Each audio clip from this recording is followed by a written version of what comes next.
Nene Leakes breaks down on the Tamron Hall Show. Hi, welcome to D0WN. If you're new to my channel, please click subscribe and click the bell button so you'll be the first to know when I upload. I really appreciate it if you subscribe and you click the bell, you share, you like, you follow me on Twitter. Support the boy, support the boy. Anyways, y'all, watch this clip and I'll come back with my opinion. See you in the commercial break. You've been crying this entire break. You said that you want to meet potentially with the folks over at Bravo behind the scenes, that you think that something can be worked out. These allegations are, again, very serious. Discrimination, bullying. What is there to be worked out? What do you want from them? I can't tell you everything that I want from them, but I can tell you that I want fair treatment. I deserve fair treatment. I haven't done anything that no one else has done there, or haven't done even worse. So I don't deserve this treatment. I'm as confused as you are. Do you want to I be don't back know. on the show? No, I do not. Do you want to change the culture? I know that two of the franchise, Absolutely. New York and I believe Beverly Hills, now have, for the very first time in all of their years, African-American castmates. That's a first Yes. there. Yes. What do you think the conversation could bring that would result in change? A seat at the table. I wouldn't want another young woman to experience or go through the things that I've had to deal with over the years. So much is played out in reality TV, and I hesitate to tell you the story, but here's the deal. I stopped watching the franchise after that fight with Portia in Kenya. I've told people and my friends know, I actually started crying because it was so hurtful to see what was supposed to be this fun. You know, we were watching you all live your lives, and then there's this fight between two people I actually like. Don't know them personally, but I like them on the show. Yes. I am trying to figure out how this got so ugly and how it has turned to this. Were you sounding the alarm all these years, Nene, concerns about some of the things? Because on camera, people say, look at Nene, she's a bully. You know, somebody tweet me or text me and say, be careful, she's mean. And I said, I don't even know what that means. But people will see one Nene on that show and then see this Nene and say, she just wants to get them back because she's off that show. No, that's not it at all. I don't want to get them back. I would never sit here on national television and tell you that something has happened to me and it did not happen to me.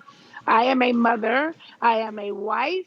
And I am a woman. Yeah. And I would never get here and say that. I would never do that. Sure, people are going to say, you know, she's mean or she's this or she's that, because they don't know who I am.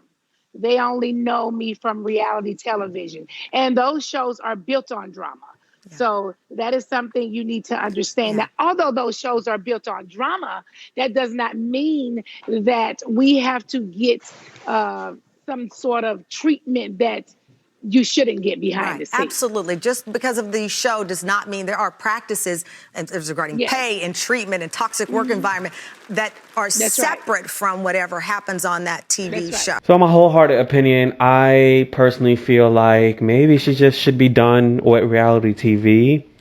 I am not buying her crying, and I'm not buying her sensitivity towards the whole situation. I don't think she should be given a show because Greg looks older than her. Greg looks like he's like 70, 80 years old. I think she should be on like a talk show maybe.